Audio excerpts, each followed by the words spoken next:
Y'all pulled up on me, I would've seen y'all niggas outside.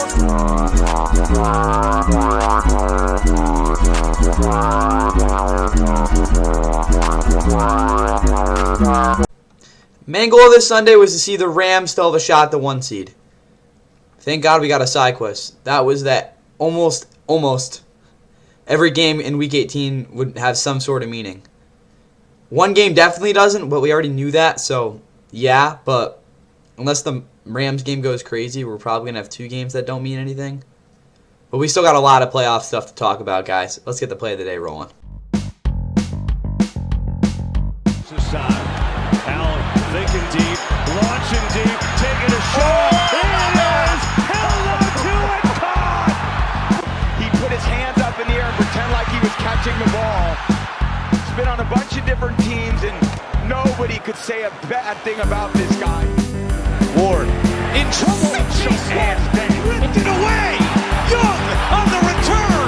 Young at the 10-5 touchdown. What a play by Chase Young. Dime package. The quick hitter to Smith and Jigba. Face mask. Here's the fake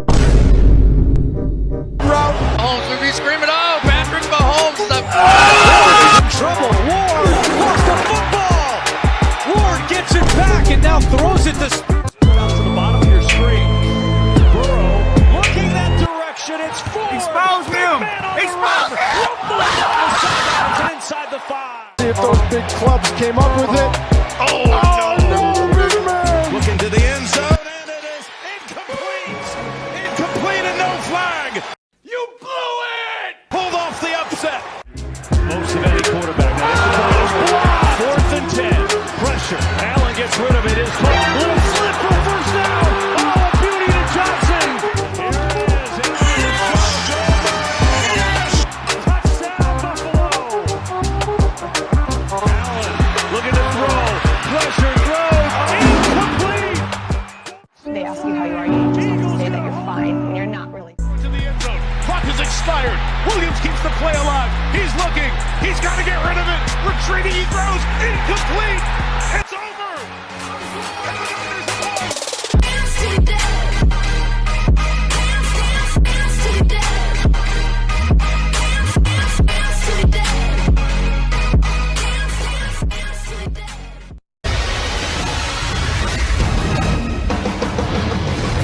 Kellen Moore and the Saints getting set to take on Mike McCoy and the Tennessee Titans.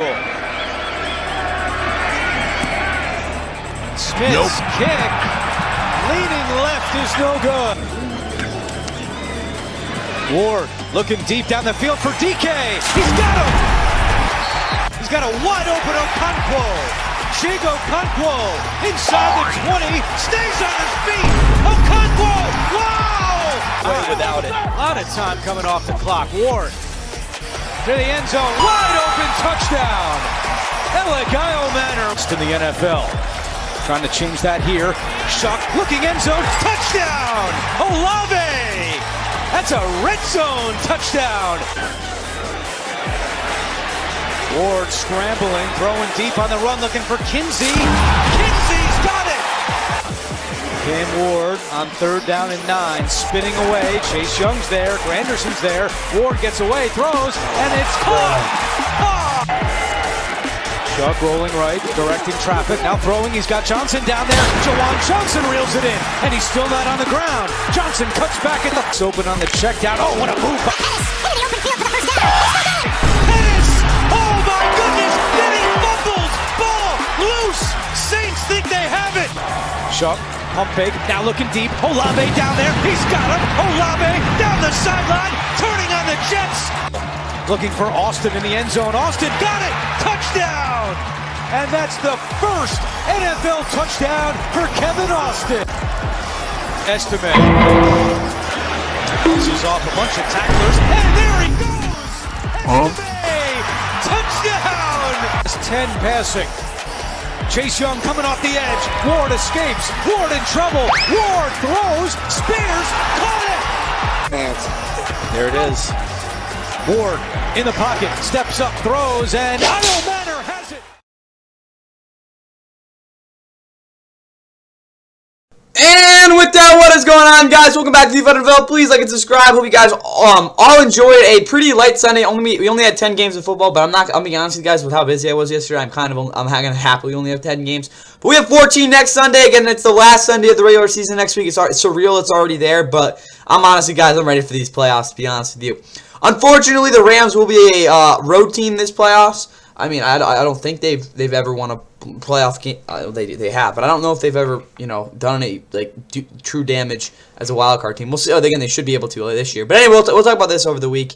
Rams playing tonight. But as you guys did see on Sunday, and just through those highlights, the Saints were able to knock off the Titans for their 4th straight win in a pretty meaningless game in all things. Both these teams are playing in meaningful games next week, not for them, but for other teams, which is what I'm talking about. Not mistaken, there is, again, at very least, there will be 14 games over next week that actually have meaning. Unfortunately, the Saints, their game might not, depending on what happens in the Rams and Falcons game, which we'll talk about for actual relevant NFC South teams, but still, Saints team, this was a very fun game, arguably one of the best games of the day, despite it not having any meaning, as again, 4th straight win for them. Tyler Shook had another big day. Again, they were able to hold on late. Titans, Cam Ward put up 26 points back-to-back games, good for them. They fall at 3-13 though. It is their 2nd straight season with, or they're at risk of having back-to-back seasons with only 3 wins. There's no chance of their number 1 pick with the Raiders' loss. So, I mean, I guess that's there, considering that they were to fall to 3-14. The Raiders were somehow able to blow their chance of the number 1 pick next week against the Chiefs. They would be in line for that first pick. But still, this is a team that's going to be going to Jacksonville next week. Probably won't fare well for them. Saints will be heading to Atlanta trying to finish their season strong. All right, for the Saints and takeaways I have for them. Again, neither one of these teams are, again, this isn't a really meaningful game, so don't expect any, big, declarations or anything about these teams, because, the Saints and Titans are not going to the playoffs, guys. All right, for the Saints, though, Shook wasn't awesome downfield, but again, did good enough. Again, really, guys, again, his only downfield true completion was a Jawan Jennings Johnson on that 39-yard play. Chris Olave had a big catch and run. He's been really good recently. Dante Pettis, I mean, that was a hilarious tank bowl sort of play there. I mean, you guys saw the last play of this game too. It was rough. Audric Estime, he had a horrible start to his career last year with the Broncos. Again, it was not the right fit. Moving over here again after playing for Notre Dame for a while. Moving over here to the Saints, he had again an insane game, 32-yard run. He was just bouncing off tackles left and right, which again is what you saw with him coming out of the draft. All right, first time winning 5 out of 7 games, or winning 5 out of 7 games in a stretch since 2021. That year they started 5-2 with Jameis Winston. Chris Olave is really finishing the year strong. Yeah, another 100-yard game, again, the 60-yard catch and run, as well as the highlighted touchdown. 29 plus points in back-to-back games for the first time since week 1 and 2 of last year. I don't know if that's right. I didn't really think about it. It was late when I put that together. But I will say, they did, they have done that the past 2 weeks, and I don't think they've done that again this year, right? Maybe, who knows? I think Henry and, Johnson had, okay, this is for my fantasy. So basically, Jawan Johnson, I was debating, again, for my fantasy here. Again, second to last week of the season. I know it's weird. We actually go into week 18 despite everyone resting starters. But as you guys saw, Jawan Johnson and, what's his name? Freaking Hunter Henry. Both of those guys, again, I was debating who to start. Hunter Henry had a touchdown. Jawan Jennings had more yards. I think they both had 13 or high on 13 points. So I'll be honest with you guys, I had no idea, again, which was a better play there. Again, I guess kind of just evened out. It was pretty hilarious. But anyway, for that, Young and Cam Jordan did disappoint against the Titans offensive line. Yeah, both those guys ate up. Obviously, Chase Young with the scoop and score, his first touchdown since his rookie year. He just simply took the ball out of Cam Ward's hand there. And then obviously Cam Jordan ending might be his last season in the league off really strong. Also, shout out to DeMario Davis. He had himself a game. Where is he? He had a big game. All right, for the Titans, that last play wasn't football. Yeah, I don't even know what the heck that was, guys. That was bad. Also, Cam had horrible urgency on the last drive. They played too well for it to end that way. I think that is fair to say. I mean, again, the game didn't matter, but still, Cam, bro, you got to end it better. We're going to look at Caleb at the end of this. Again, he had a very similar ending there. He should have just threw the ball. I'm going to say throw the ball away. They had 4 seconds left, but just, bro, quick throws. If I was Ben Johnson, obviously you want Caleb to be able to do his thing there, but I would have thrown 2 quick passes there, because again, you could have, bro, you're freaking Ben Johnson. I think you can drop a play that could get a guy open. I mean, at the very least, you'll have a second left again if you do those quick throw there. And if he wasn't there, just tell Caleb, throw it through the goalpost. We have another play here. And again, same time, again, think about it. You have, because the last play is as long as you want it to be. They could have gotten 2 plays out of it. I know I'm talking about the Bears game, but again, similar to this. Cam could have had 4 more plays to get it in the end zone there. But again, they were way farther out. We'll end the season not having a winning streak since, again, 2022 when they went from 5-3 to 7-3 in weeks 10 and 11. This team literally hasn't won back-to-back games in that long. We're going to talk about the Panthers in a little bit. Or not a little bit. We'll talk about it in a minute. But again, both those teams struggle to win back-to-back games. Or just put together winning streaks very well. First time, it could be very well the first time they have 3 wins in consecutive seasons in franchise history. I mean, that's really bad. Again, if you go 3-14 back-to-back years, your team sucks. But I mean, that's again a very real reality for the Titans right now. DK breaks the record for all-purpose yards by a rookie. Useless stat, but I mean, it is true. Shamari Dyke, whatever the hell you want to pronounce his last name, he's had a fun rookie season. Yo, bro, why did Pollard do nothing and Spears stink? I mean, I guess he didn't do nothing at 85 yards. But, I mean, yeah, like, bro, Tajay Spears has just been an absolute bum with most of this season. Secondary needs a full-scale reset. Yeah, I love Amani Hooker and, where is he? Xavier Woods isn't even playing. But both those guys, bro, they need to get on a good team. And then the rest of the secondary it's about as bad as it could get. And, guys, it's really high on this game, guys. Fun game, though. I'll say that. It was surprisingly good. It's Week 17 of the NFL on CBS comes to you today from Charlotte, North Carolina. Playoff impact. A half yard. Oh, they are going to go with the surprise tush push with Mitchell Evans. There it is. Flag down. Floater. Off the head of McMillan. He 10 for 36 yards. Couldn't handle the snap initially, and then Darnold had it knocked down. And the ball pops free again. What's going on? Charbonnet in motion. Darnold surveys. That ball popped up. Wow! Off the ricochet. Carolina's got it. It's 4th and 1, and they will push it. There was at least some. Darnold looks that way. Darnold will throw it. Take a shot. End zone. Intercepted. Over the shoulder for the former Seahawk. Takes over. On a handoff to Hubbard. Tries to redirect, loses the football, and Seattle's got it! Seahawks are running with it! Hand it, Charbonnet! The power of Charbonnet to the end zone! It's for Carolina today. This is a 3rd and 3. Drives it downfield. Intercepted! The pick made by Love. Success. Go with a traditional fullback, running back look, and Darnold's going to throw it. Hits his open man. It's for the touchdown! Gets out of it. Can he get there? Yes, he can. Formation here for Carolina. Fake the handoff. Young. He's going to run it himself and take it in. Touchdown, Panthers. Shotgun snap. Young steps up. It's a short pass handled by McMillan, but cannot create after the catch. Team. Handoff. Charbonnet rips through for the touchdown. First game we'll talk about with legitimate playoff meaning as both these teams will find themselves having to play on a short week after this game, as the Seahawks did not disappoint coming on the road off a mini bye, as they were able to knock off the Panthers 27-10. Really close. This came out with a dominant defensive performance. They moved to 13-3 with their 6th consecutive win. They will be heading to San Fran to decide the number 1 seed in the NFC, as both those teams not only control their destiny for the NFC West with the next week's game next Saturday night in Santa Clara, but also again what will happen with the NFC number 1 seed. But obviously for the Niners, we'll talk about their unique situation. But Seattle, they played too well all year in terms of their clutch wins to again not be able to be the 1 seed. At the same time, Panthers drop again. They have now lost 5 straight games after a win. Again, we look at their sequence this season. They started out, what was it? They started out 0-2. They blew out the freaking Falcons 30-0. Then they lost. They got embarrassed by the Patriots. Won 3 straight. Then the preceding weeks have lost, one, lost, one, lost, one, up until 8-8 here. So I think, yeah, they've lost 5 straight after a win, which, again, in the playoffs, I mean, I guess you can win a playoff game, but, again, in this pattern, they're going to be a first-round bye for whoever gets the 5 seed, which, if I'm not mistaken, the Rams are favored to be. We'll talk about the Niners and their situation in terms of what will happen if they actually lose in a little bit. But Panthers, they are playing again, we're talking about the scenario, again, especially next Saturday with both these teams. Again, in terms of their big games, but for the Panthers, they fall to 8-8. They lose their chance at, again, clinching this week, because again, they would have clinched the division if their offense would have shown up in this game. Again, I understand J.C. Horn, inexcusable penalty there, but do we even think the Panthers are going to score there? Probably not in the next drive. They fall to 8-8 though. They're going to go to Tampa. Potentially for the division. The reason I say potentially is because if the Falcons beat the Rams on Monday night, which I would be absolutely, it's not going to happen. But if it does happen, again, all mathematical scenarios in play here.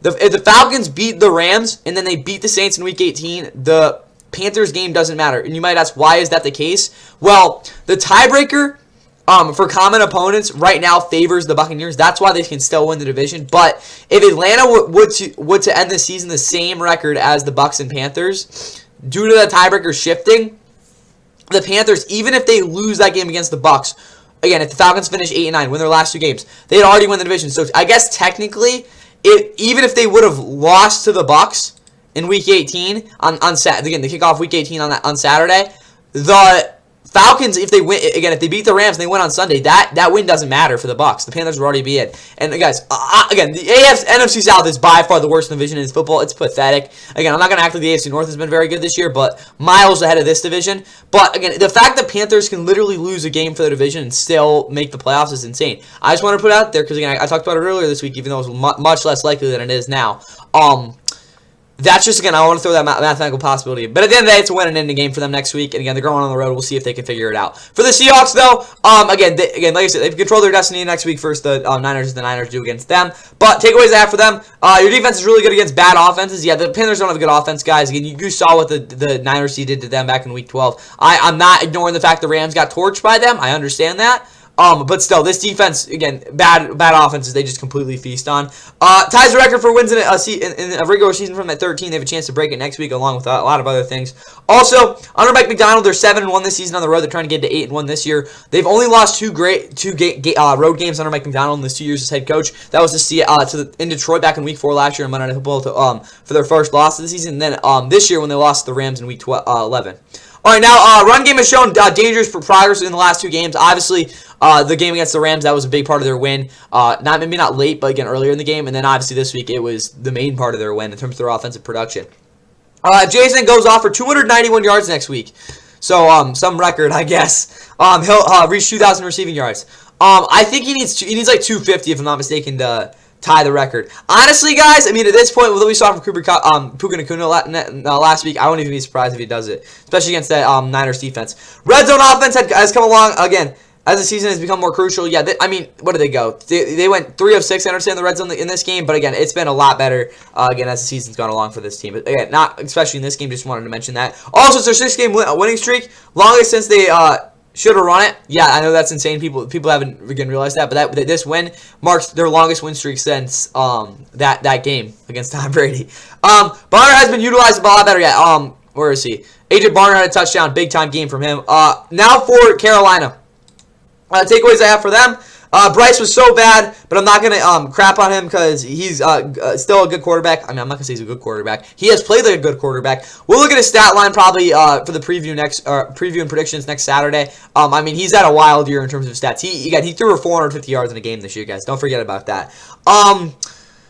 Good quarterback, and I think he's fun to bounce back. Yeah, he better bounce back next week. Otherwise, that's me. Definitely don't want to put your faith in the Falcons. All right, this team has to figure out how to collectively overpower in the run game because, I mean, they literally haven't ran the ball in like a month. All right, Ted had a miserable game, couldn't separate horizontally, which cooked his route tree. Yeah, he had a rough game, guys. I mean, his only catch was on that like kind of dump off. I don't even know what the hell they were trying to do on that 4th and 30. It was just it is his worst game of the season. Like absolutely got just rough game. DJ Watt and rookies were consistent pressure off the edge. Yeah, that was really the only saving grace for this entire team. To be honest, guys. I mean, their defense overall didn't play bad, but the rookies and DJ Watt had a heck of a game off the edge. What else do I have? Trying to secure their first playoff spot since 2017 on Sunday. I mean, it's actually on Saturday, but you get the point. Worst offensive performance since Week 10 as well for the Bucs. Or not for the Panthers. Cause, I mean, 139 yards. I mean, I think they had something similar to that back against the Saints. Saints, Panthers, 20. Yeah, we're just going to go Saints, Panthers. It was this game, right? Yeah. How many yards did they have? 175. Bryce Young threw for 124. Very similar game. I didn't even throw a pick at least in this game, but still, oh no, he did throw a pick. He was actually so dog crap in this game, guys. Anyways, let's get to another dog crap team in this field. And the Tampa Bay Buccaneers get set to take on Devon Champ and the Miami Dolphins. 3rd down and 4. Mayfield throws. Nice. End zone. Touchdown. Ewers throws on 3rd and 8 and is caught. And will be taken all the way by Theo Weiss Jr. Down at 11. Mayfield firing downfield. And it is picked off. Now Ewers throws. End zone. Touchdown. Yard attempt, and it's blocked. Kick was blocked. The completion. Evans gained 11. And now Mayfield's pass is picked off. That's the second turnover today. It's 1. Pass is complete, and it's a first down for Godwin. Down at 3. Mayfield hit from behind, ball came loose. It was Bradley Chubb. They're playing. Pass complete. Godwin. Godwin is out across the 40 midfield. Dolphins 4. Mayfield throws. End zone. Touchdown. Evans.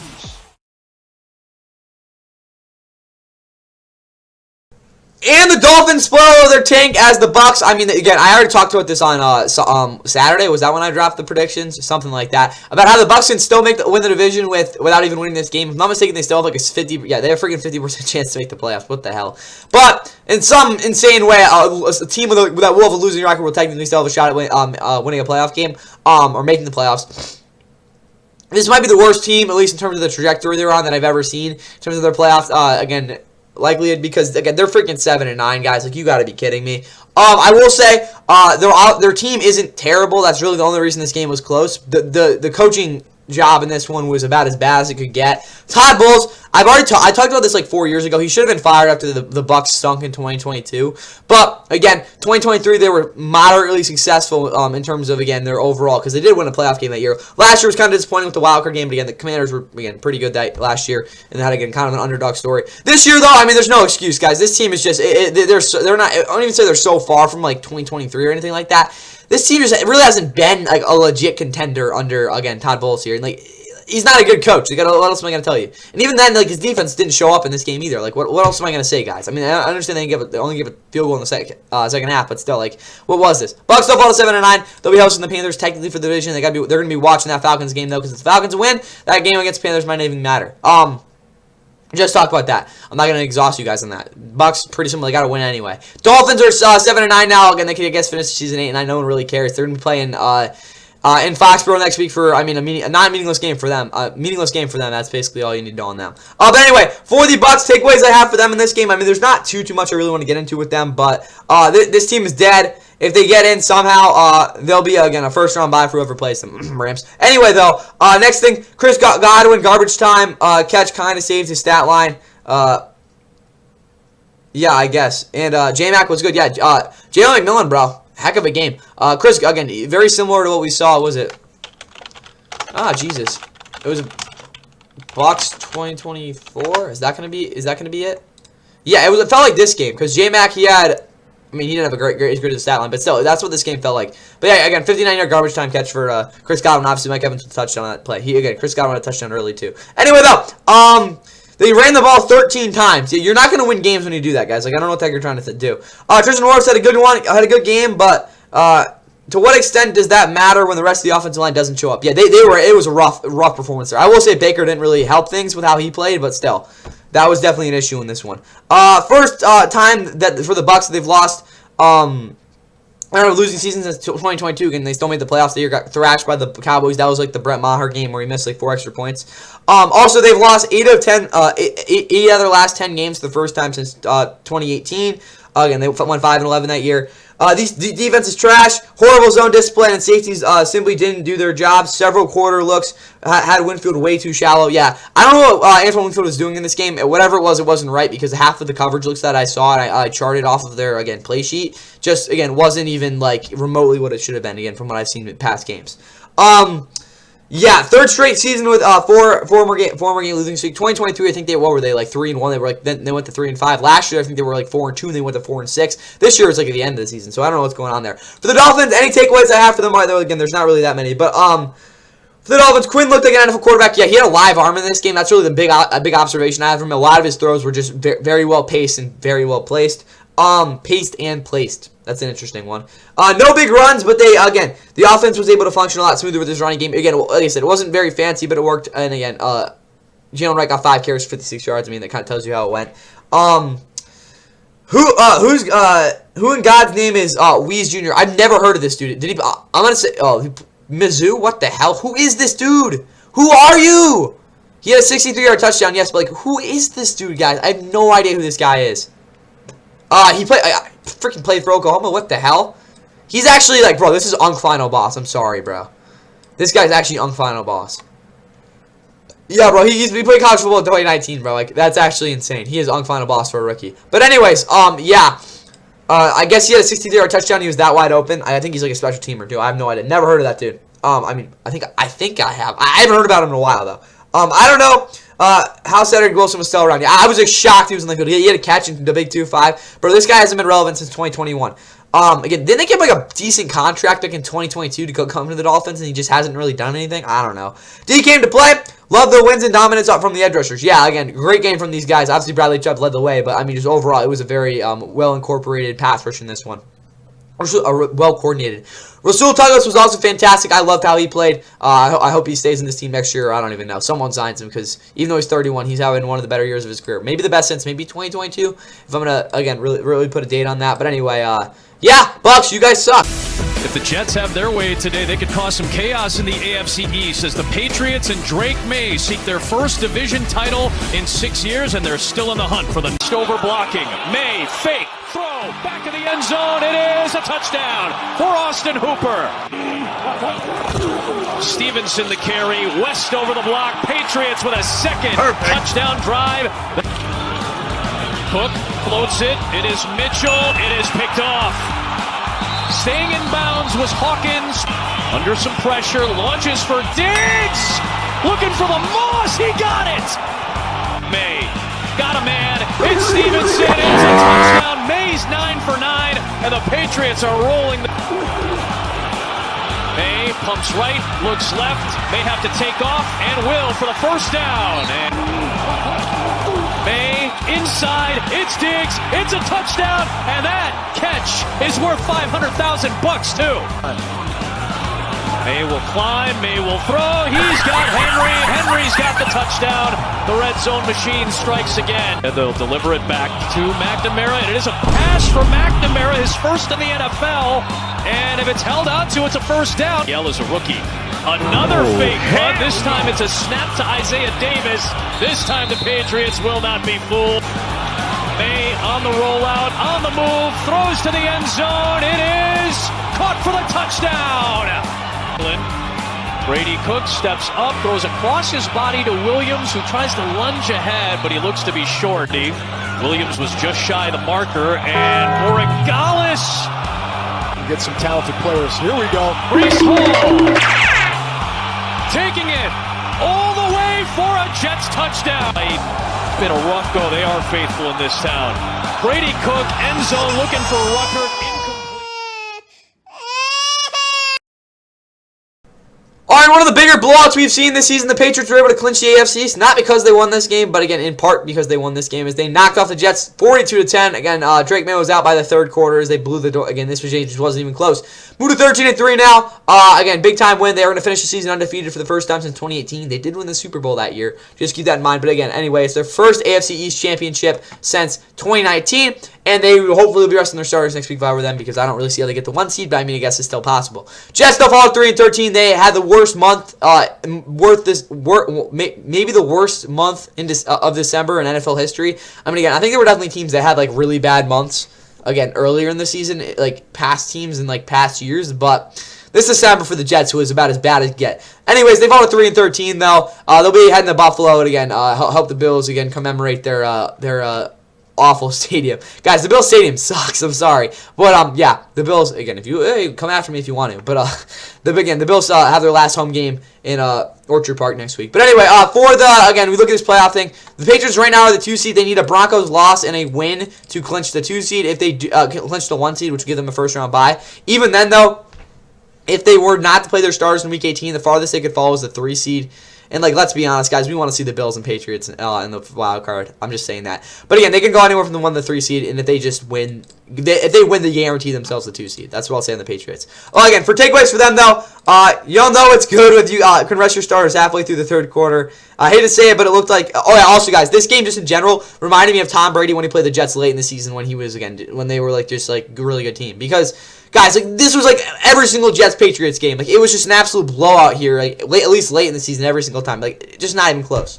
So, sorry, again, for people that again, get rage baited by that. All right, first time since 2014 since or that was a trigger for you. Also first time since 2014 that the Patriots scored 35 points and a half. Again, that's so bad. Also, guys, the Jets haven't had an interception this season.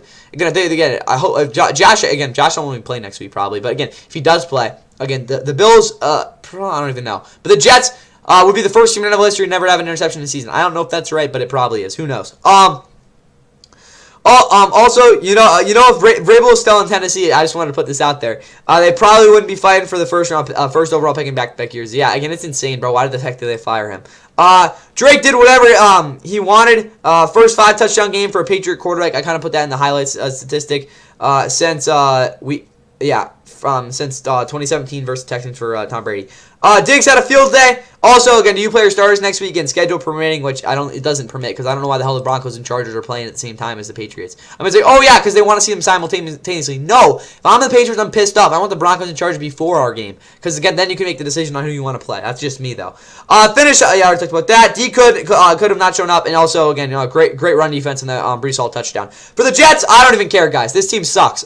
Brady Cook isn't an NFL quarterback. Breece Hall, again. Oh yeah, also Breece Hall. First Jets running back with 1,000 rushing yards since 2015. That breaks the longest drought in the NFL. That year they went 10-6 with Ryan Fitzpatrick. Give you guys some reference.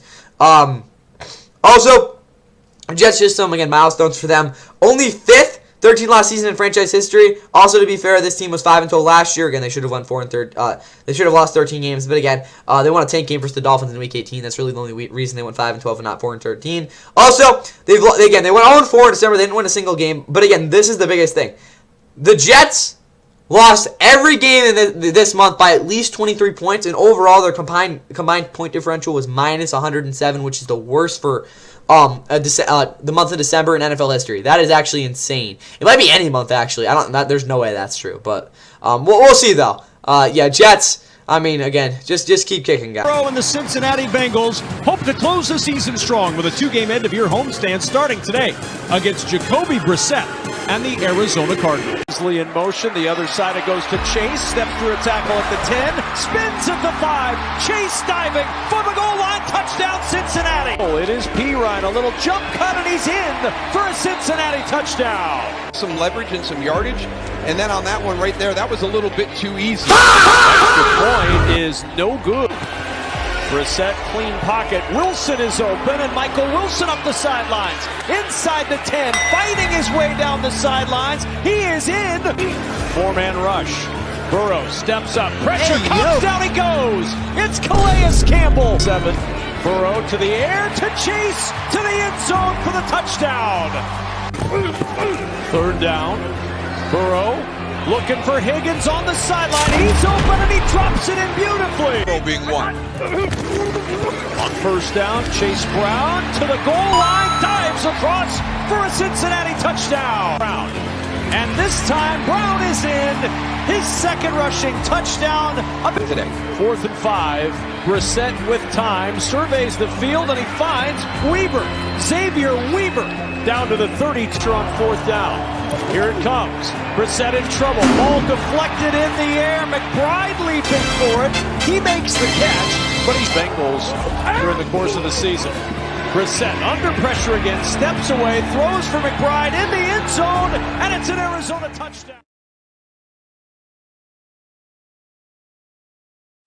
Our next meaningless game on tap gave us a game that, again, at least next week technically has some meaning. And the Bengals-Browns game is technically meaningless, but Myles Garrett, so it's not. But again, the Bengals, again, they're ending their season on a decent note here, kind of just, figuring things out, looking like the Bengals that they should have been before they lost 10 out of 12 when Joe Burrow got injured. But anyway, They win this game. Cardinals, this is just, they're not even on it. This is a pathetic team, bro. At least they have Trey McBride, though. They're heading to LA next week to get their absolute heads bashed in one last time before, again, I'm just saying, guys, if I'm a Madden YouTuber right now, I'm rebuilding the Cardinals. That's the first thing I'm doing, bro. That's going to be a fun rebuild to do. Again, so many things they have to do right now. But again, you see the NFC West, there's again a scenario where all 3 teams in the NFC West finished 13-4. And, again, that would be the best record in the NFC. And also, again, you got the Cardinals there, so I just wanted to say that. But anyway, for Cardinals takeaways, guys, yeah, Jacoby Brissett couldn't keep up with Joe Burrow in this game. What were you really going to expect there? Again, this team's pathetic. This is their worst team since 2018, maybe since 2000. Again, I guess 2000 they were pretty horrible too, but still, again, they've had 3-14 seasons, 3-13, 3-14 seasons in their since 2000. This again, I don't think this team is as bad as 2018, but it's pretty close. Good thing I didn't start MHJ. Yeah, he didn't even he had freaking 1 target. Jesus, again, he shouldn't be on the field anyway. Give him again early vacation in Cancun. McBride again with the most farm record ever with most touchdown receptions by a tight end single season. I mean, he got 13 targets for 10 catches and 76 yards. Again, good for him to get in the end zone, but yeah, this was definitely not his best game. Calais Campbell still doing his thing. Yeah, bro, 6.5 sacks. He had a nice sack there. I mean, bro, do your thing, bro. 8 straight losses. That's their longest losing streak since 2012. What else do we have? Gannon is getting fired when the clock hits 0 next week. Yeah, I don't even think he's going to leave the building without getting fired. It's going to be just that quick. Like, they probably already told him you're getting fired after this last game. You know, like bowl games. I mean, not bowl games, like regular seasons for college football teams. Like, yeah, you're fired after this game when the team goes like 2-10. So yeah, again, literally that's what's happening there. For the Bengals though, again, this doesn't mean anything. Let's be honest, guys. Like, I don't care. Also, Burrow did tie the record for most 300-yard passing games by a Bengals quarterback. He'll have a chance to break that next week. Probably won't, though, because, again, we look at how the Browns played. Cody Ford! Yeah, bro. Cody Ford, bro. Hell of a freaking catcher. I thought he was going to get in the end zone. That would have been hilarious. Start with the lisp bit. Jesus, the lisp there. All right, now back to this. Burrow back on track. Please let Garrett sack you next week. Yeah, that would be awesome. Miles Murphy is really coming along. Yeah, Miles Murphy had a big-time game. He's really trying to, again, stay on this team next year. Did he actually look competent? I mean, I guess somewhat, but we're talking about the Cardinals, guys. What do you expect? But again, that touchdown, like, was it 38-yarder from Michael Wilson? Is he at 1,000 yards yet? He might actually be. He might be. Let's see. He's very close. He'll probably get to 1,000 yards. He might actually already be. But yeah, look out for him. No, he hasn't yet, but you get the point. What was the other thing I wanted to say, if that's even important? Great creativity on third down. Yeah, they did go like 11-15 on third down. That was, or 10-15. Again, like legitimately on tape, it was pretty fun to watch. But anyway, I don't care about this game. The Jacksonville Jaguars, winners of 6 in a row, have a shot at the South if they win their last couple games and guarantee it. Phillip Rivers trying to stand. He'll look to throw again, and now it's Jacoby Myers. Wow, it's a hook and ladder and a fumble, and Samson Ebel comes on top of it. Here, biggest target in this situation. Out of the gun, they hand it to Taylor, who finds a hole and has a touchdown. His NFL leading 18th rush pressured. Lawrence breaks through. He'll run it. Touchdown Jacksonville. Lawrence steps up. Tossing end zone. It's intercepted by Jermaine Pratt. It's quarterback draw. Trevor Lawrence, second time today. A rushing touchdown. Under center, it's been a run. There you go. First pass from under center. Malali Cox makes the catch for the touchdown. They sneak it. Lawrence didn't get it with the first try. Reaches ahead. Number 2 to the top. 3rd and 3. Looks his direction and throws an interception. Jardian Jones the pick. Sneaks it to the left and has a first down. Leonard steps up. Here it goes. Letting it fly to the end zone. Alec Pierce had a shot at it, but not going to get it.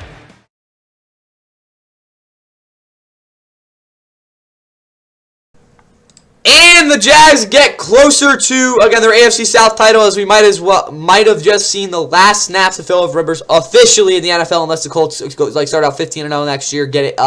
Daniel Jones dies, or I don't know, whoever their quarterback is dies, and then, Phillip Rivers comes back again to lead them to the Super Bowl. Anyway, over here on this, Jags, though, again, they held on in this game. It really wasn't a good game at all by them. I mean, offensively, it was a rough one to watch, but again, they closed it out. They looked like a good football team in that sense. Moved to 12-4 with their 7th straight win, something ridiculous like that. Next week, though, they'll be heading hosting the Titans, trying to clinch the division, and with the win, they technically have, again, they clinched the division. Not only that, though, they technically still have a shot at the 1 seed. They would need the Patriots and Broncos both to lose, but with their tiebreaker, the Duval could be, again, where the AFC runs through, which I think, my bad, might be the first. No, wasn't there the 1 year with Dan Marino that they went, they lost 62-7 and they were the 1 seed, something like that? I don't know. That's what I was saying there. That was a crazy divisional. But anyway, yeah, Jags held on here, figured it out. Colts still fall 8-8. They have the chance to play spoiler against the Texans, make them fall to the 7 seed, which probably won't happen, but I mean, maybe, you never really know. I'm just hoping they don't get shut out next week. Again, Hail Mary was the end of the game there, as you just saw as well. For the Jags, though, takeaways I have for them. Trev looked human this week. Very inconsistent over the middle. Yeah, he did not. Again, a lot of the reads, a lot of the anticipation was really geared towards some of those out-breaking routes. I don't know why that was the case this week, but I will say it didn't really help this offense move the ball. First 12 win season since 2005. That's the longest. Also, it's their longest winning streak since 1999. Like the second year they've had a team, something like that. Again, it was like early Saxonville years there. ETN had a solid year. It has had a solid year. Again, looking at this season overall for them, again, they've really needed this from him. Again, a lot of people won't want to say that or don't really notice that about it. But again, Travis Etienne has been a monster, or just honestly a huge part of this team's success this year. Parker Washington ran some great routes. Love variation in his timing as well. That's part of the reason he got open so consistently, because not all his routes were, again, kind of like, I wouldn't say choreographed, but telegraphed the way you might have thought they would have been. But anyway, yeah, he had a big game. Secondary, what a scene, burnt toast. If Phillip Rivers could actually throw the ball downfield. And also, they did have good pressure from Josh Down. He had like 5, I think. And also, I'm in disbelief that this team is trajectory this year. That goes to Liam Cohen. He's proved me wrong a lot this year. For the Colts, though, nice touchdown from Molly Cox. Yeah, he's been on the scene for so long. I think he's been here since like 2017. Just absolutely ridiculous. You guys remember Jack Doyle? Yeah, that's some good ball knowledge there. They've lost 6 straight, longest since they lost 7 straight to end 2022. That year they got like the 4th. Oh, that's Big Tony. Sorry, guys. Secondary was a little apprehensive on third down. Need to be more aggressive on this. Again, on inside tells. That's from the receivers that they were getting there. Because I'm gonna be honest, guys. Maybe they ran 2 routes, at least from Parker Washington, that was actually, you know, deviating from his one cut in sort of thing. So I just thought they could have done a better job there. The secondary definitely still had a decent game, but I think there was definitely a little bit more meat on the bone in this one. D-line didn't get pressure quickly, but it was somewhat timely. Yeah, I will say they again, like on the big downs they got pressure, but realistically, like you guys saw, that it wasn't consistent. They've gotten swept by. I don't think this is right, but they got swept by the Jags for the first time since 2017. I mean, maybe it is. They've been pretty bad. Again, blame Gemini. You know, Google AI for that. If that's not right. But anyway, now we'll get to the most hilarious one, game this week. And yeah, here we go. Kevin Stefanski and the Cleveland Browns playing host to Mike Tomlin and the Pittsburgh Steelers. And it's coming up next. Session starts with Sanders looking down the field. Beautiful strike to Tillman. And a big gain for Cleveland. Here's a 2nd and 8. This pass to Bannon. He caught it, and he rolls in untouched. And here they go with Hayward. Look at Connor Hayward racing down on the sideline with a groin injury. 4th down pass, wide of the mark. 1, and he throws it down the field and out of reach. Position. Back goes Rodgers, in trouble, and he's sacked from behind. And there is a sack. 4 yards by Boswell. Got a hook. Taken to the line. Buying time. Heaving it. Desperation throw. Not a good one. Not a good one at all. Intercepted by Duggar. Needs 10 for a first. Rodgers pass. Deflected. And the Browns stop them. I did think this game was going to be low scoring, but again, I'd rather have Myles Garrett break the sack record than have to deal with this. But anyway, Browns upset the Steelers in hilarious fashion, knocking them off 13-6, despite their offense really doing absolutely nothing in this game as they moved to 4-12, stopping their 4-game losing streak, sending the Steelers into a win-or-go-home game against the Ravens for the division. We don't see this very often, and the fact we are seeing it in Week 18 is about, yeah, it's really freaking good on Sunday Night Football. Should be a hell of a game to end the season. But as you guys saw, without DK Metcalf, because he was a naughty boy punching a fan, they didn't have him this week, and you know their offense was absolutely atrocious, and they got shut down by, again, admittedly really good Steelers defense. Browns defense. But again, their main goal was just not to let, again, Myles Garrett get the sack. Again, I guess they succeeded in that. Cool. 3-game winning streak comes to an end. But again, hey, above 500 streak continues, I guess. But Steelers in this game, it was really bad. Yeah, again, they've also lost 4 straight games in Cleveland. I don't know how that's possible either. Rodgers literally looked so bad. All his throws were off rhythm to no one and created bad situations. Yeah, half his throws, guys, just weren't even in the vicinity to anyone who was open. Obviously, when you have freaking Scotty Miller and MVS, you're throwing you again, being your receivers, it's kind of hard to do a lot. But even then, like, I'm not gonna be like, yeah, you gotta figure it out. Also, again, so often this entire offense it was a mess. At risk of blowing again. Shot at their first home playoff game since 2021. Yeah, that was in COVID. Yeah, first home playoff game with fans since they got the 2 seed, right? When they were 2017, whatever. Heisman went off. Amazing speed reps. Yeah, he had a big-time game. Honestly, the only guy in this defense that I really gave a hoot about. Again, the rest of the defense played fine. I mean, they had freaking 13 points, guys. And they literally gave him a touchdown after the first quarter. So, yeah. Or they had 3 points the rest of the game. Like, what else are you going to expect there? Also, they secondary did bring, again, establishment physicality and also brought it throughout the entire game, which kind of brought their sustained success. Although Kansas team even went, moved the ball against Houston. Houston has the best defense in the league if you didn't already figure it out. So, yeah, that's going to be a rough one if that actually ends up being the playoff matchup. But I don't think it's going to be. 3 of 15 on third down. No one could make an impactful play. Yeah, it was bad. Like, no one did anything in this offense. Like, I mean, at some point, you just got to say, if you're Aaron Rodgers, one of these guys has to make a play, and it just didn't happen. All right, for the Browns, Shedeur to Duggar was hilarious. Yeah, that was a hilarious interception. But again, at least it chewed clock or something like that. Guys, they had the ball for, I guess they sustained the clock. Who knows? It also snaps before game losing streak. Shocked. Again, I don't know how this actually happened. Myles Garrett's so close, and they don't have a running back. Yeah, again, they literally don't have a running back right now. But also, again, no shot at Dylan Sampson. But, like, let's be honest, guys. And also, but Myles Garrett, bro, like, let him get the sack already. Like, what the heck? Also, Denzel Ward, he proved he's an elite cornerback. Again, hopefully you already knew that. And also, Fans had a great rookie year, and it's Njoku gone with his contract. I'm going to say absolutely, but, again, your guess is as good as mine with that. Do I have anything else? Oh, yeah, my bad. This is, again, a couple other things. Jim Schwartz needs to be get a shot at running a team. I'm not going to say running a entire team because I don't know if that's a great idea. He hasn't coached since 2013. Or at least coach a team with a competent offense. Yeah, so they can actually, again, coach a defense that has a competent offense on the other side of the ball. There we go. Schlesinger, Mason Graham were great, but also Mohamed Diabate, where is he? He had a hell of a game, bro. He was out just freaking flying around the field. Best game I've seen out of him ever. Again, he was the unsung hero. Also, it's the first Browns home win since they embarrassed the Dolphins 31-6 back in Week 7. But all right, now let's get to the real game. Here we're live. From Las Vegas, CBS Sports presents the National Football League.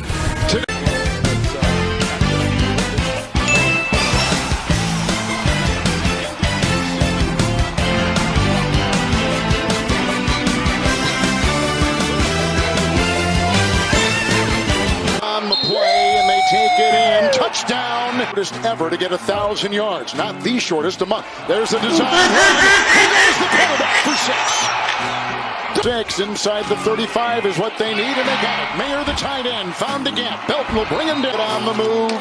Smith to the air, blocked by Glaze. He's got time. And throws, and it's caught. Smith to the air.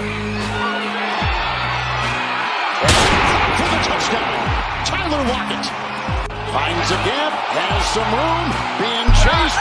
He's being chased by Carlson. He'll take it all the way. That is a touchdown. Here comes Carter. There goes Smith. Intercepted. Picked off by Belton. Second interception thrown, and he's got an entourage. Tucker from behind. Fake to Singletary. Here comes Wilson. Here goes Dart. His second touchdown today on the ground. They need the 31. Pickett.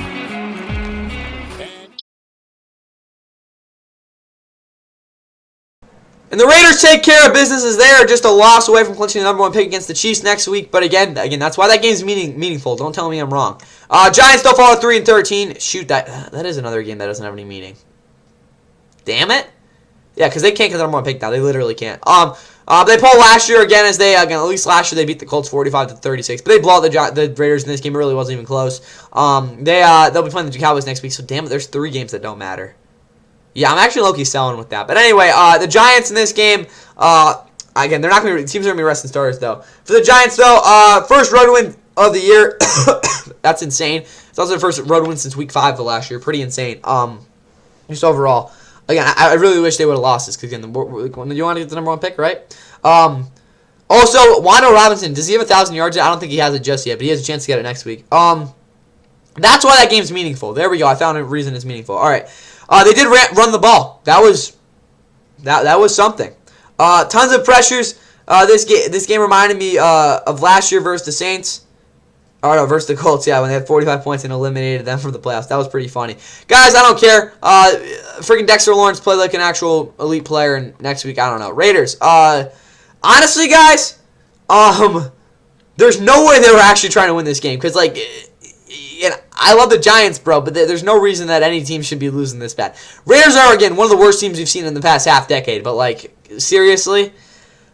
Also, they still might not get the number 1 pick next week. They also benched 3 of their starters. Yeah, if they freaking beat this Chiefs, guys, the Titans might get the number 1 pick, which would be hilarious. But, yeah, Raiders, clap it up. They win the toilet bowl. It is America's Game of the Week from Orchard Park, New York, and it is a perfectly miserable day, too.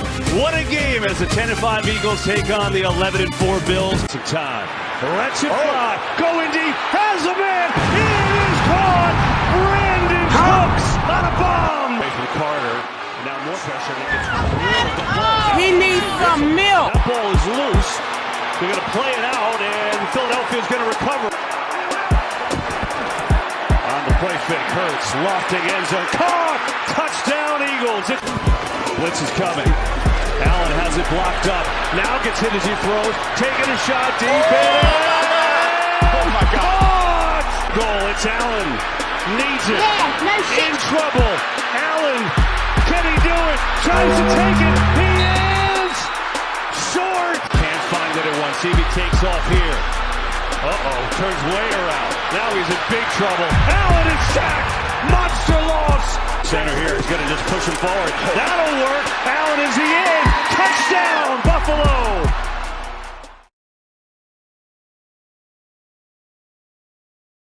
Alright guys, many people aren't going to want me to hear this, but I think this was the best played football game of the week. Again, you might think that's absolutely insane. Go ahead and think that. But again, unless the Monday Nighter sees better football, I think this was actually a really freaking good game. You might ask, how again with the Bills getting shot for the three quarters for the first time ever? I don't know, maybe that's true. But yeah, this game just defensively was a beautiful game to watch. Obviously, both offenses were miserable, but at the same time, like in this weather, again, I think this was a really fun game, especially watching it back. But Eagles... they moved to 11-5, third straight win after losing 3 straight. They now put themselves in a spot where they can't get the 2 seed. They just need to barely lose to the Lions. And if they beat the Commanders next week at home in the late window, they will clinch the 2 seed, which is bad news for everyone else, maybe. I mean, I guess it's not, because I really do want the Bears-Eagles in the divisional. It's probably best for the Rams. But anyway, yeah, Eagles are there. Bills, though, yeah, this was a tough loss. They fall to 11-5, officially eliminated from the division for the first time since 2019. That year, they had an insane loss to the Texans in the wild card. They will be playing again for them to get the Super Bowl. They will need to win 3 straight road games. Technically, right now they're the 3 seed or the 7 seed. But again, the Chargers playing the Broncos next week and then playing the Jets. Very good shot to at least be the 6 seed next week. Maybe even the 5 seed if the Texans blunder too, because considering them all 11-5. But just remember, they do not have a tiebreaker on any of those 3 teams. Other than that, though, this was definitely, again, really tough ending for the Bills. It was the right way to go, guys. Like, I mean, like, go for the 2. Like, it really doesn't matter there. Like, do your thing. But again, for the Eagles in this one, takeaways after them. The Eagles this season are 9-0 when Jalen Hurts throws for under 200 passing yards. I don't know how that's possible, but again, it is, I guess. Blocking was interesting, but it wasn't fluid in big situations, especially closing out the first half. Yeah, I don't know what the hell was going on there with, again, on Jalen Hurts. Also, guys, Jalen Hurts back in week 4 against the Bucs when they started out 4-0, literally didn't complete his pass in the second half. Exact same thing happened this week. I really don't know how you're like that incompetent as an offense. But yeah, running game was rough to watch there, and just overall the fact again that Jalen Hurts really didn't have much protection on that last drive kind of screwed with things there. Also, this defense is so good. Everyone stepped up, and they took it to Josh. Josh Allen had a rough one out there again with how this defense played. I will say they did give up that 2-point conversion. I mean, Josh Allen just simply missed that throw, but maybe it's because he got hit so much. But again, as you guys saw, the Eagles didn't have 200 yards of offense and still won. Again, still don't know how that's possible, but again, they did have solid game control. Not really clock. They got 3 of 13 on third down, but there were definitely some plays that I liked out of them that kind of again sustained their offense at times. Not for long, but again, at least a little bit. Yeah, this defense, again, I think, even though the offense only had 190 yards and, like, was it 17 yards in the second half, this defense did get the opportunities in the first half to kind of get warm up in some ways. The best thing I can say for this offense, guys, I'm trying to give you all something. Again, like, legitimately, I did see this, but, like, just give you guys a little bit there. All right, now to this last thing. Eliminated from the 1 seed with the Seattle win, but yeah, I guess, yeah, they can't get the 2 seed. All right, now we go over the Bills. 5 years reign in the AFC East is over. Womp womp. I mean, guys, just freaking win 3 road games. It's not that hard. O-line couldn't get B-gap moving, so second level was out of the window, which, again, lended a lot of problems to Josh Allen. Again, the reason I say that is because when they can't get to the second level as a run game, again, they're basically just not going to do a lot. James Cook, though, I will say, again, still got some of his hard-earned yards. They literally had enough They literally have no one as a pass catcher. Shakir has lost, again, has stopped being Wanda Robinson. Again, Wanda Robinson's a good receiver, guys. I'm not going to try to dog on him too much. But, like, bro, Khalil Shakir, you're an absolute scrub. Tyler Shavers, he made an insane catch. Brandon Cooks threw it back to, like, 2018 or something. I don't know, guys. But, yeah, Brandon Cooks, again, hell of a game from him. Again, he also did play today, very deservingly as well. Again, if you could just give him, I don't know, one deep catch game, that'll be good enough. Again, he was really washed with the Cowboys the past couple of years. They literally, I already talked about that. Second home loss this season. Again, the other one was Week 5 versus the Patriots. Did they even lose a home game last year? Also, they lost turnover battle. Don't forget about that. That was a hilarious fumble from Josh Dell in the first half. Gotta respect going for 2. Everyone should do that when it's applicable. The reason I say it's applicable is because, guys, Denver, are we kidding me? Why would you go for, again, if the same situation next week, why would you go for 2? Like why would you wouldn't need to do that. Just win the game in OT. Like, bro, what are we doing? Also, secondary tackle, this guys were deceptive because they held up in man through the first half. Yeah, that is true. I did like what this defense did in this game. Again, the secondary did a really good job. Deion didn't get any help with, what the hell? With Jalen Sutton, there we go. Yeah, that's Deion Dawkins. Jalen Carter shredded their right side as well. That was rough to watch for this offensive line. Also made it hard on Cook and Johnson. Yeah, this offensive line did not have their greatest game this week. But realistically, you're playing the Eagles. It's not going to happen. Yeah, most times at least. But yeah, Eagles give themselves a shot at the 2 seed. Bills, I mean, I don't know.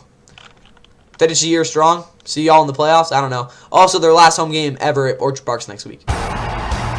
The final Sunday night of 2025 brings us to the Bay Area at 45 miles south of San Francisco, Levi's Stadium in Santa Clara, Indianapolis. Purdy to the air right away. They jumped around. It's picked off. The Bears have it. T.J. Edwards inside the 10 to the end zone. Touchdown, Chicago. First and goal for the one. Purdy. Touchdown. Launching to the end zone for the touchdown by Tonjes. He's got it to add to the running yard total here. McCaffrey first down, sideline. McCaffrey's longest run of the year. The boot's got space. Gonna take off. Inside the 5. Purdy to the end zone. Touchdown. Williams to the air one more time. Sending it downfield to the end zone for Purdy. He's got it. Touchdown, Chicago. Kick in motion. Leading the way from McCaffrey to the edge, to the end zone. Touchdown, San Francisco. Free play for Williams as the flag is down. So Caleb looking to launch. Goes towards the end zone. Touchdown, Colston Loveland. Gonna go for it on 4th and 3. And Purdy delivers in the middle for the first down. It's Pearsall with second and goal. Purdy keeping. And he scores again. Third and goal. DeAndre Swift to the edge. Cuts it inside for the touchdown. Clock running down. He did. It's a boot. Purdy pulling back. Stepping forward. Throwing on the run. Touchdown. Pressure comes. Williams throws inside. Complete to Loveland. Orders now at full light. And Swift gets up to full speed and scores a touchdown. Play action again. Worked well. On the run. Got Loveland again to the 19-yard line. Still Purdy with a clean pocket. It's complete. It's Jawan Jennings to the pylon. Touchdown. The Niners take the lead. Drop out. And Williams looking. He throws. It's caught. It's Loveland inside the 15 to the 13. And one of the worst played Sunday Night Football games of the year. I'm joking. But, again, you guys saw. Neither of these teams played defense in this one as the Niners, again, outpaced the Bears 42-38 in a Bengal-like primetime game in this one. Niners now move to 12-4 with their 6th consecutive win. Give them a shot at the one seed and being able to play at home throughout these entire playoffs, even the Super Bowl, if they're able to win next week in Seattle versus Seattle. There we go. But again, against the Bears team here who fall to 11-5, this is definitely a tough loss for them. But overall, this team still, again, has a shot 2 seed. They beat, again, the Lions next week. They are guaranteed the 2 seed. Even then, though, I mean, like, 3 seed. Again, honestly, guys, you want to be the 2 seed. You do not want to be the 3 or 4 seed this year, or 3 seed this year. But yeah, Bears will win next week. Clinch 2 seed are out of the contention for the 1 seed. But again, we already know they already clinched the NFC. The NFC North. We already know San Fran, huge game. Also got though.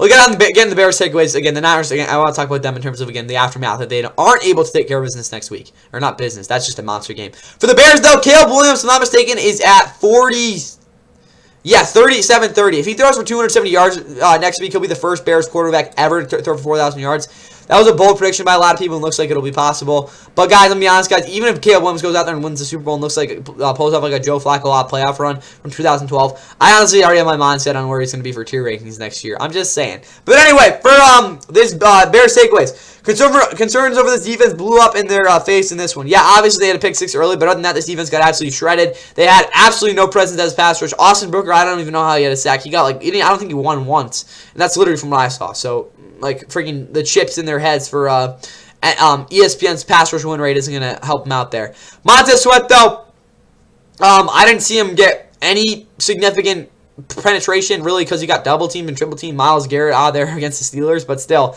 like, what are we doing? TJ Edwards, again, I had the pick 6. He was really the only one out there that was consistently making plays. I will say both safeties did do a decent job outside of their yak prevention, because that was rough. And then CJ Gardner-Johnson, bro, he's a really talented player despite him being very flawed. Yeah, again, also for the Bears, guys, you don't want to go in the postseason losing back-to-back games. Again, we already talked about the Packers going to be resting their stars next week. There's a chance they lose 4 straight going to the playoffs. You don't want to be that team.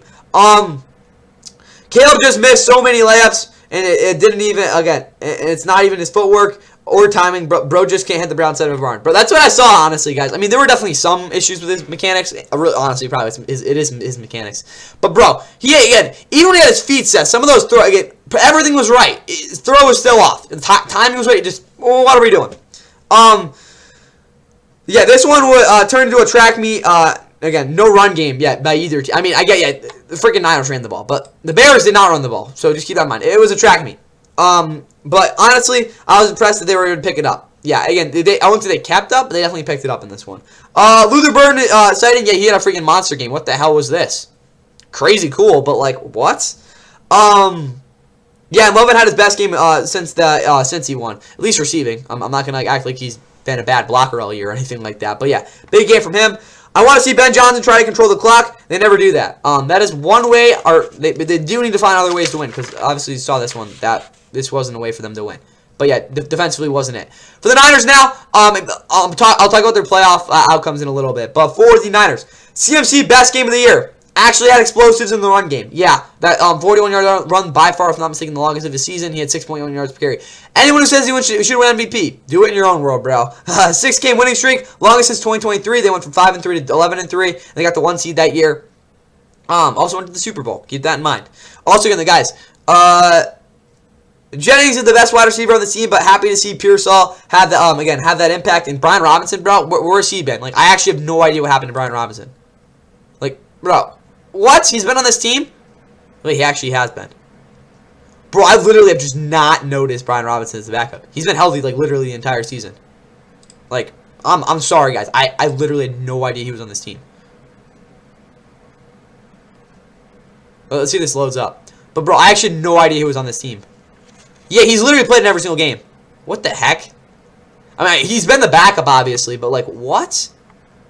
Also, shout out to JCM, because he kind of proved that, that trade wrong for people said, why the hell did they trade him? I literally had no idea he was on this team, bro. I'm sorry. I mean, I knew he was on the team. I didn't know he was playing. I thought he was injured. What the heck? I mean, I think I watched one of his games. I just didn't notice it was him. Yeah, I gotta lock in on that. I don't think I've truly watched Brian Robinson play since, like, week 8. That's pretty bad. Anyway, though, but yeah, CMC's been healthy the whole year. He had 41 receiving yards. What is CMC's numbers looking like? Starting on the side quest, but he's at receiving. Where's the receiving? I don't see the advanced crap. He's at, so if you have a 110-yard receiving game, which again against Seattle isn't entirely impossible. He'd go for, again, his first, could be the first player to have 2 1,000-yard receiving, 1,000-yard rushing seasons in NFL history. That would be pretty cool. All right, back to this, though. Purdy, back-to-back 5-touchdown games. That's never happened in 49er history. Also, the first 49er quarterback since Jeff Garcia in 2003 to have 3 rushing passing touchdowns, 2 rushing touchdowns. Obviously, had an interception. Again, skew the stats there. Also, guys, you remember Mac Jones? You remember when they were saying that he should be starting over Brock Purdy? Just wanted to mention that. Tynus is only in existence when Kittle is out. Yeah, if George Kittle doesn't play, he's alive. When he's not, I don't know, bro. He goes somewhere else. This pass rush is the Falcons of the past 8 years. They're that bad. They can't get any pressure, guys. No one. I'm not gonna even act like again like Alfred Collins, who's never been a pass rush guy in his entire collegiate career, is gonna freaking win, guys. Literally, no one's doing crap. It's that bad. They literally have no one, bro. It's one of the worst pass rushes we've seen in a while. Again, I want to say that again. Like the Cows are saying aren't true, but again, to some extent, they are right. It's a really bad pass rush. But again, what do you expect? They don't have freaking what's his name? The dude. Bryce Huff also it's been a rough year for him too.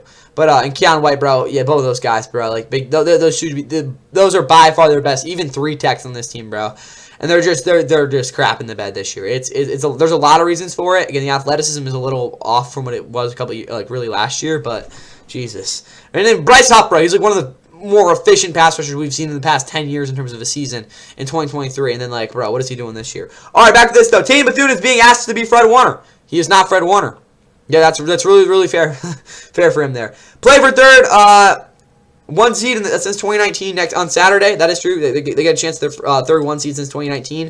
In 2019, 2023, they went to the Super Bowl those 2 years. So again, the pattern, I guess. Of course, Collinsworth had to glaze Mahomes on the touchdown. Obviously, he had to. And that just reminded me of that touchdown that Mahomes had back in 2022. So yes, I am glazing him against the Bucs. Anyway, though, last thing we're talking about here is the Niners playoff scenario here. So if they win, they freaking get the 1 seed. They get home playoffs through the Super Bowl. But yeah, because again, the Super Bowl's in Santa Clara. But again, say they don't get the so say they lose to the Seahawks, it's pretty likely they're going to be the 6th seed. Here's why: the Rams more likely than not are going to blow out the Falcons and the Cardinals to get the 5 seed. That's simple. Also, guys, the Rams are guaranteed the 5 seed if they win out. I'll talk about that. Again, whatever happens with Atlanta. But even then, if the Rams lose to Atlanta and the 49ers lose to the Seattle, the Rams can still get the 5 seed. You want to know why? Because if the Rams beat the Cardinals, and the Niners and Rams have the same division record, which means the Niners would no longer have that tiebreaker, and then the actual tiebreaker would go to the Rams. So even if the Rams lose on Monday night, there's still a chance that the Niners won't even get the 5 seed. Just want to mention that. And again, we see who's going to be hosting whoever the 5 seed is here.